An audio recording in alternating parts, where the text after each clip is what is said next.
here today. Abby Chin is the longtime courtside reporter for the 18-time NBA Champion Boston Celtics. You ever heard of them? On NBC Sports Boston. A key contributor to the multi-Emmy award-winning regional broadcasts, Abby has also covered major events for national networks, from the 2018 Winter Olympics in Pyeongchang on NBC to NBA Summer League on NBATV. A graduate of the University of Colorado, Abby worked her way up from a production assistant at ESPN, making stops as an on-air reporter and host in Alabama and Oregon. She is also a mom to two beautiful children, Mabel and Silas.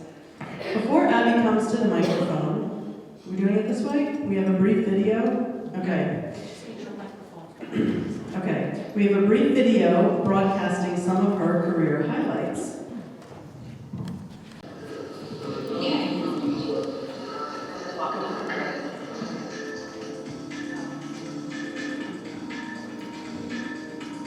This day, challenge, dealing with all of this, but obviously the real challenge lies on the floor, particularly the defensive end. Is this series an opportunity for you to prove that you should have been on that all-defensive team? Congratulations, first overtime game of the postseason. What did you learn about your team tonight? Well, Derek, you guys had to wait long enough. You came out here, took command from the jump. What was the collective mindset? Kristoff, tell me about the third quarter. You guys gave up 71 points in the first half, held into 16. What changed? Drew, I'm going to steal a word from Jason Tatum. You came out ultra aggressive from the jump tonight. Why? Jason, you led a 9-0 run to tie the game in regulation, then scored 12 points in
as a head coach. And so it was pretty remarkable in that they made it seem so easy last season. And I couldn't believe that I'd been here so long and they hadn't done it before. And so now they're looking to go back to back, and it's a lot of fun.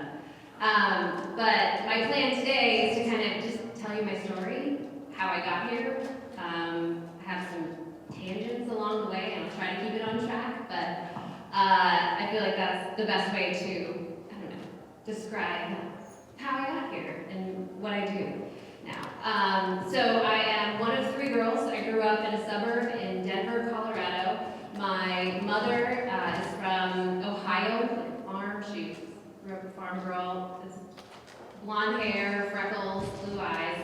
My dad was born in China, in Hong Kong, but immigrated to the United States for college, grew up in Jamaica. So an immigrant that's kind of shaped who I am, a big part of who I am, but I'm not completely sure how we got into sports. My mom did not play sports growing up, but my dad did. He loved like the British sports with the Jamaican British colony, and so really liked cricket and things. And I asked him recently, he was just visiting, you know, how did we get into sports? So, like I said, I'm one of 3 girls. We grew up in my house playing sports. It's really all we did. We did go to some events, sporting events, and we were there the first year that the Rockies were an inaugural team in the MLB, so we went to a lot of their games. My sister played softball. But it's just what we did. It wasn't, I didn't think it was strange. I didn't know that it wasn't something that was uncommon in a lot of households. And it has truly, I feel like, just been so important for me in my self-esteem and in how I view leadership, how I view teams and working together, and any sort of success that I have, I feel like is rooted in my experience in playing team sports growing up. So much so that now, with my daughter Mabel, she's 8, and she hates sports. And my husband grew up in Kansas. He loves basketball. We say he's like always been subtly pushing me towards basketball because I didn't start that way. And we love sports. We watch sports. And my daughter, so she's doing musical theater now with people who keep telling me that has a lot of the same positives.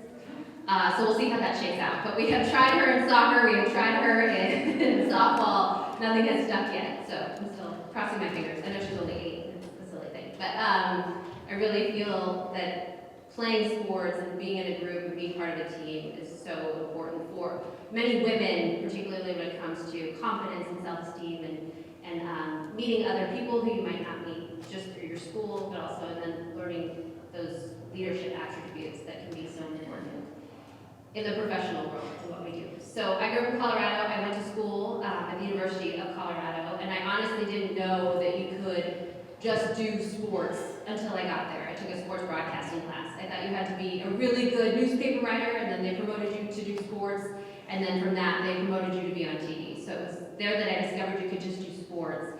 And I actually, my graduate degree, so I graduated really quickly. I had a bunch of credits roll over, and I wasn't ready to leave college. So for all the young people, stay as long as you can. That's what I tell them, because the real world is, yes, a horrible place. Adulting is hard. It's really not easy. And so I was ready to leave, so I went to graduate school for print journalism, and I was an intern at the Denver Post. I worked on the city desk, which is where you're reporting on everything from politics to listening to the news blotter to whatever happens to come up that day. And as an intern, you're working holidays always. So Thanksgiving, there was an accident in the mountains, and it was a family of 4, and like the mother and the son died, and the father and the daughter lived. And they, because we were listening to the police blotter, we knew the names of the family, where they were, what hospital they were in, so they sent me over there to talk to them. And because I had that information, they sent me right up to the 4th floor. I didn't mention that I was an intern and trying to write a story. And I realized in that moment, because I couldn't bring myself to go in and try to talk to this family in this moment of horrific tragedy, that if I was going to be a news reporter, that was my time. I should have the balls to go in that room, and I didn't. I couldn't bring myself to do it. So, the gumption, I should say.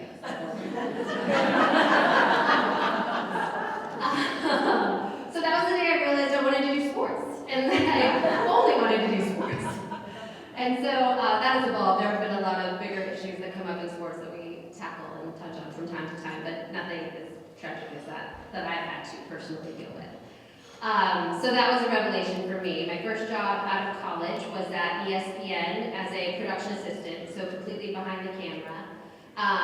But I got that job because I had submitted a resume 2 years prior for an internship program, and at that time, they just happened to be looking for diverse hires. And I tell people all the time I was the diversity double whammy when it comes to sports, because not only was my last name is Chin, obviously, I'm not white, and I was a woman in that world. And so I was just lucky at that time that they were looking for people and picked my resume off of a pile. But they called and I said, absolutely, let's move to Connecticut. And I honestly could not have found Connecticut on a map until I moved here. And I remember we were driving across the country, my mom and I, and we were, I think probably like 30 miles outside of Connecticut, and we pulled over, we're like, okay, we'll just get through Connecticut. ESPN is in the middle of Connecticut, it's Bristol. We're like, we'll save that for the morning, it'll be no problem, we'll get there in the afternoon. And we got in the car that morning, drove for an hour and a half, and we were there. And we both were like, because Connecticut is so small. We just had no idea what was happening. It was before GPS, it wasn't telling us, we just were looking at the map. So, but it was honestly one of the best jobs in sports. It doesn't really exist anymore. It was 9 to 5, because I was working on documentaries at the time. And 9 to 5, Monday through Friday, which just does not happen in the sports world. But that was my first taste of the real business of it. I worked at ESPN Classic. That department got completely dissolved and absorbed into the greater ESPN atmosphere. And so I had to fight for a position in other departments. And I was lucky enough to get into remote production, so I worked on things like Monday Night Football and the women's NCAA tournament, which at the time was the only championship trophy that ESPN handed out, and so that felt like a really big honor. But it also was so important for me to see what is possible in sports production when you have every single resource that you can throw to it. A Monday Night Football production, there are 50 cameras, there are 8 huge semi-television trucks that are just working on this one production. It's insane how much money and resources go into that one game, but even at the time, those were the highest rated television shows in history, because it's the only thing, and especially now, that people still watch live. And so it was amazing to be a part of that and to just see what's possible. And then you go from that to my first on-air job was in Montgomery, Alabama. And I would not have gotten that job if I wasn't already moving there. My boyfriend, who I met at ESPN, he's now my husband, but had a brother who lived there. They were starting a business, and so I showed up in Montgomery begging for a job, working 3 days a week. It was part-time. We were living in Birmingham, so I was commuting 80 miles. And then I was driving around rural Alabama to cover high school football and college football for $9.50 an hour. And it was some of the hardest work I've ever done. At that point, I know a lot of you are not journalists in here, but we called ourselves a one-man band. So you had this huge computer, this huge camera, and everything that you need in your backpack to get ready and look presentable on TV after you've done all this work. So you shoot, I shot all the video, you're running back and forth, up and down sidelines, just trying to get a touchdown that comes at you, and then you have to edit it all together, and then you have to somehow figure out how to look presentable on camera, and then set up your camera to film yourself talking about it. So it's a lot, and it was some of the best experiences I ever had, in that, to know what I'm capable of in myself. I remember there was one baseball practice in Alabama where it's just so hot and humid, and I would only wear white shirts because you'd sweat through everything and then you could see it, so I only wore white. But I had a pair of shorts on, and I picked up my notebook, and I had sweat so much through my backside that I couldn't read my handwriting. It was like drenched. The water was wet. It was useless. And then you have to figure out how to look good in front of. So I was like, oh, ponytail today. Okay, that's right. That's what we're gonna do. But it's some of the best experiences I had. But I got laid off from that job, only making $9.50 an hour, 3 days a week. I don't know what resources I was drawing on for that, but it was too much, apparently. But But so thankfully at that time, a sports director in Birmingham had seen my work and seen my asked questions and what I did and how I handled myself at a press conference for the Crimson Tide and Nick Saban, who was the head coach at the time. And so he vouched for me, and I got picked up in Birmingham after not too long. And I tell people all the time, it's incredible. I got to cover Auburn's national championship when Cam Newton was there, and then obviously a bunch of seasons when Nick Saban was in Alabama, and they had a bunch of championships too. But the South and the SEC football is the only place that I've ever been that compares to the passion that sports fans have up here in New England, and for the Celtics, for the Patriots, the Red Sox, and the Bruins. And it's just such an incredible thing to be a part of, to be standing on a college football field right before kickoff, and just 100,000 people are just so excited and ready for these moments, and you're feeling all of these emotions together as one, and it's just a feeling that you cannot duplicate. So I'm really grateful for those experiences. I'm also really grateful that I'm not doing that anymore. It's a lot of hard work. And my salary in Alabama, when I got for the full-time position that I was working in sports, was $27,000 a year. And so this was a long time ago, and it was in Alabama, but that's still, I wouldn't call that a living wage. So my husband's business got into an entrepreneurial incubator program in Seattle. And so I moved to the Pacific Northwest without a job, without really any sort of leads. And it was the first time I feel like that I really bet on myself and put myself out there and was willing to kind of not have any sort of stability or foundation. My father did not approve of those decisions. Didn't feel good about it. But it worked out. I got on with at the time it was Comcast Sportsnet Northwest. And early on, a lot of stations do this now, but they would broadcast a radio show. NBC Sports Boston does that in the mornings. And the problem with radio is that they go to break for 6 or 7 minutes. And in TV time, that's an eternity. So my job was to come up during those 6 or 7 minute breaks and just give little sports updates or anything like that. But because I was willing to do that and able to just kind of step in and talk about that, the larger regional saw my work, and at the time, the Pac-12, rest in peace, or not, still kind of around. I'm not sure how that exists, but the Pac-12 was good. Chip Kelly was the head coach at Oregon. Steve Sarkisian was the head coach at Washington. They were actually ranked, and I just got really lucky. We started doing a 2-hour pregame show for college football, like Game Day does for ESPN, and I got to host it, the whole thing. And so I would not have gotten that opportunity if it weren't for my previous experience in Alabama and covering college football, and then just being in the right place at the right time and being able to make the most of an opportunity that I probably was not ready for. And from there, that's how Boston saw my work. So in Portland, the only professional game in town is the Trailblazers. And so that's how I got into the NBA. I was there the first season that Damian Lillard got drafted, which sounds like it was over a decade ago. It was a really long time ago. But that was a really interesting experience to see. The Blazers that season before fired their head coach and promoted an assistant who had zero experience dealing with the media, zero experience being a head coach, and just kind of seeing him navigate that, and a lot of examples of men failing up. So, really opened my eyes to what is going on. But so now, since I've been here at Boston, I was hired as a reporter / anchor, but quickly transitioned to the sideline role. They were making changes, like I mentioned. It was the end of the Big Three era, and I got here just before the last season of KG and Paul Pierce and Ray Allen.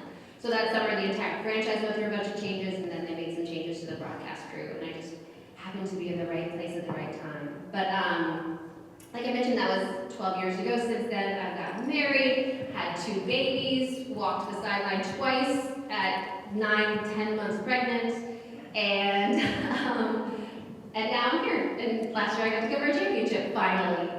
So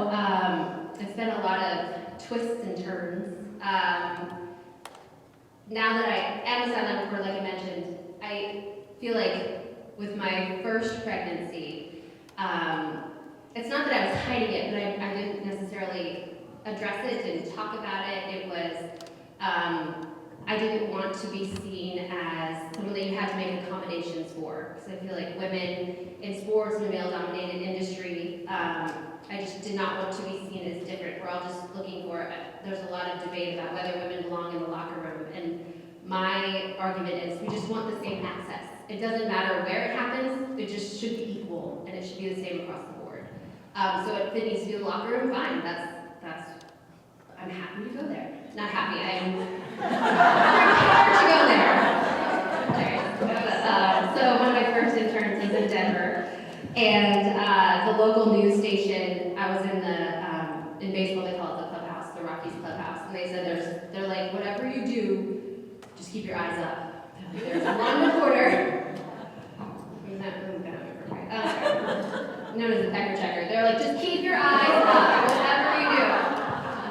So, one sage advice that I have kept with me in all my days as a reporter, sports reporter specifically.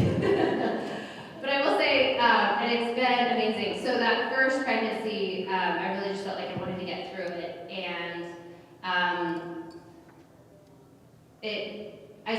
Mabel, I had a very easy pregnancy, but Mabel had some serious heart conditions immediately after, and so two things happened. Number one, when I first told my general manager about the pregnancy, I was nervous. Obviously, both of my children are horribly timed for the NBA season. They're both born. Mabel's birthday is Christmas Eve, which is like directly in the middle of the season, and then my son Silas is just.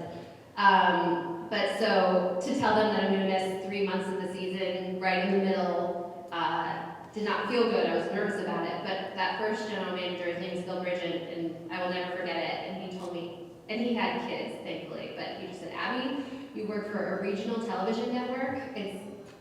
And many of you do incredible work. He was like, you're not curing cancer. It's okay.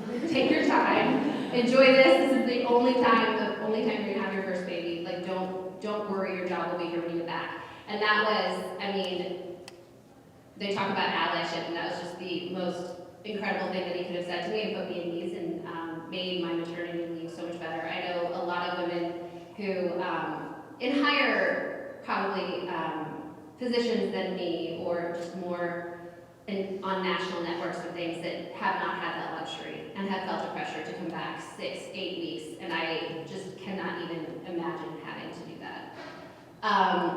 And so I also learned during that, so I travel for work. I get to travel with the team. We fly on the team plane, stay at the team hotel. It's nice, it's pretty cushy. But when you're a nursing mom, that makes things difficult. And so I learned with that first, with Mabel, I went to my HR and I said, is there something that can be done for sending breast milk back? Because, I'm gone for some trips. Some trips we're pretty lucky in the NBA. Some trips are 24 hours, but the longer trips can be up to 11 days. And so to not have that for me. And it was pretty amazing because my HR representative, who was a woman who had children, did not know that we had a program that NBC would pay to ship my milk back. So if I hadn't asked her, and she said, oh, I don't know, I don't think so. And I was like, can you I asked her to look into it and follow up. And we did. And they had a partnership with a company, I forget what it's called, but they sent me boxes with the frozen, the ice packs in them, and all of the tools that you need to ship those back, and then paid for that. And so if I hadn't pushed her to go back, that's a bill that I would have had to foot myself, and it was $200 or $300 each time you ship something back. And I'm lucky because a lot of women in my position are freelance and don't necessarily have those resources. But it was a huge lifesaver and something that my HR, who dealt with people in my business on a regular basis, hadn't ever had to think about. And I tell women that all the time, is to make sure to ask and push back. And it was even more important with my second baby. Silas has severe food allergies, and so he was only drinking my milk for the first 10 months of his life. 10 months, so 10 months. So it was even more important to be able to ship milk back because we did not have a huge stockpile.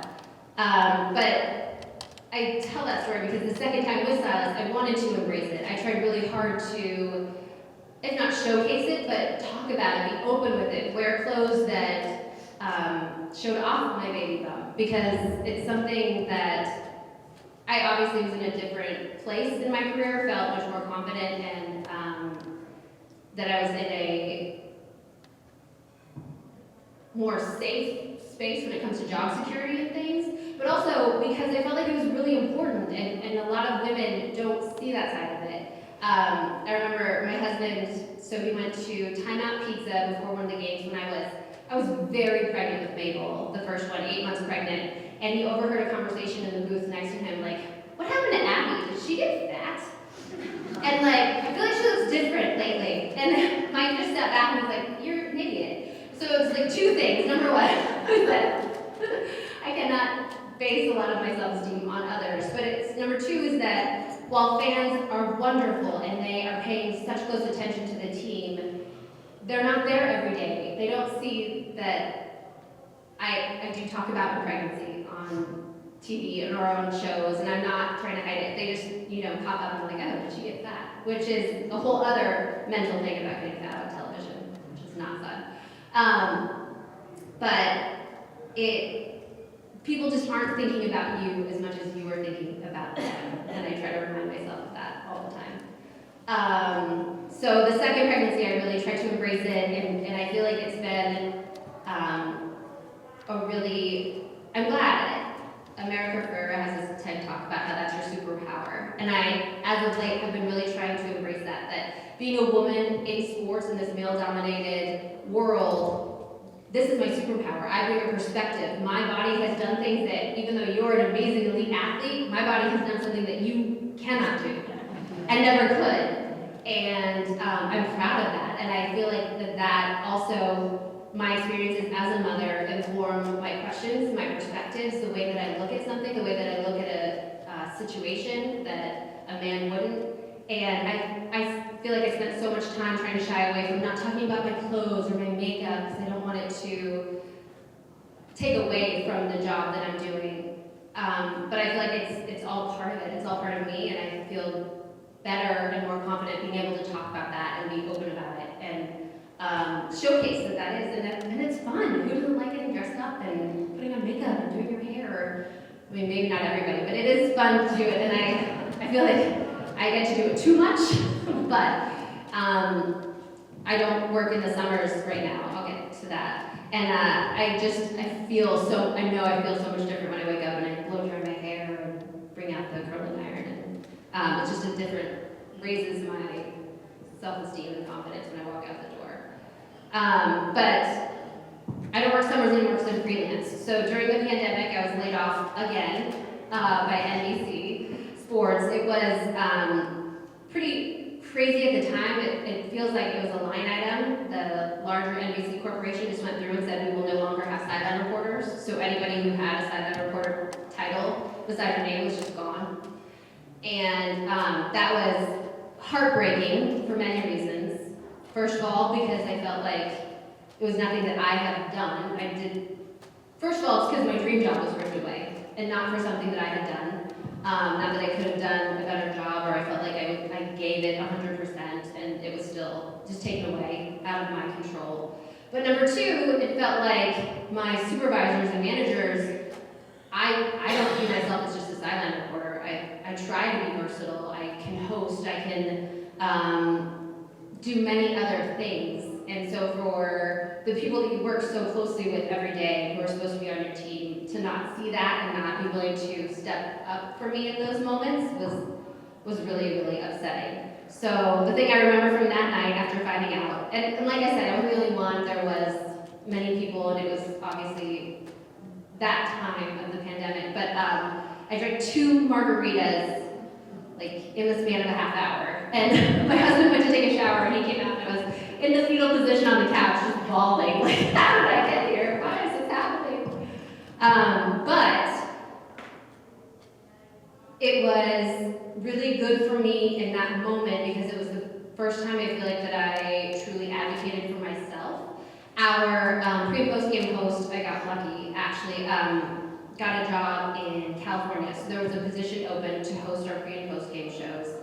And I had to fight for it. They interviewed 11 people over Zoom they had 1 month to go before they had to make this huge decision. And it was the first time I called everyone. I called Danny Ainge, I called Rich Gotham, the president of the Celtics organization, and I let them know that I think that I am a very strong candidate for this job. I know that I can do it well, and I would like the opportunity. And enough was done from above. And I'm not sure if I would have gotten the interview, I believe, and gotten a chance to audition for it. But I just don't think that a lot of the bosses there see me in that role. And so I had to advocate for myself, and I'm so glad that I did. It's not natural for me to be someone who does that. I don't try to. So much of my job depends on other people's help. A lot of my work, I work very closely with the PR department, and with the athletes, they have to be generous enough with their time to be willing to talk to me, and the coaches and all of that. And so I really try not to ask more of others. And this was the one time that I felt like it was important for me, and it was good for me to see that there are people who are out there on my side. And that was, especially after that, from that low point, to then understand that I do have some advocates and people on my side was really big for me. And now I'm back, and I have also learned that the sidelines are my happy place. Those are my favorite sounds, is being inside TD Garden in the middle of the playoffs. There is nothing like it. The Game 7 is just the emotions, the adrenaline, it's incredible. And I wouldn't change it for the world. When I was in the hosting position, you're in studio, so you're not there every day. Being the sideline reporter, I go to every practice. I'm at every shoot around talking to the guys. So it's not like you're in this chamber where sports talk radio is, oh my God, they lost last night. The world is over. We need to fire everyone. And so in the host role, you are kind of reacting to that because that's what the conversation is. And being on the sidelines, I get to be there every day and talk to them and see that there is no panic. The coaches are not concerned. Al Horford is strolling in, talking on the phone, happy as a plant as he does every night. So it's just such a different experience to be there with them every day, and it's so fun. It's just a job that's so fun. It really is. It's still my dream job. Evidence of the fact that I'm like trying to hang on as long as I can.